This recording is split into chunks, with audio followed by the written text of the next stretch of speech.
ఒక సోల్జర్ అయితే తనని ఒక ఎనిమి కాల్ కింద అయితే పడుకుంటాడు. ఎందుకంటే తన ఎనిమీస్ తను అక్కడ ఉన్నానని తెలియకూడదు కాబట్టి. అప్పుడు ఒక ఎనిమి అయితే వచ్చి షూట్ చేస్తాడు. తన బుల్లెట్ తనకైతే తగలదు, పక్కన ఉన్న వాళ్ళకి తగులుతుంది. అప్పుడు ఆ సోల్జర్ సైలెంట్గా లెగిస్తాడు.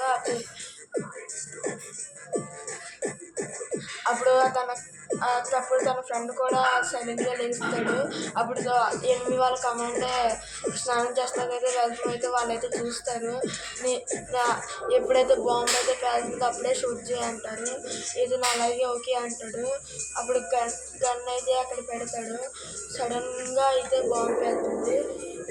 తనైతే షూట్ చేస్తాడు. తనైతే చచ్చిపోతాడు. పక్కన ఉన్నవాడికి అయితే అనుమానం అయితే వచ్చేస్తుంది. తనకు కూడా షూట్ చేసేస్తాడు. అప్పుడు ఇంకో సోల్జర్కి కూడా అనుమానం వచ్చి కింద కాకుండా తను కూడా షూట్ చేస్తారు. గైస్, ఈ వీడియో నచ్చుంటే లైక్ చేయండి, షేర్ చేయండి, సబ్స్క్రైబ్ చేయండి.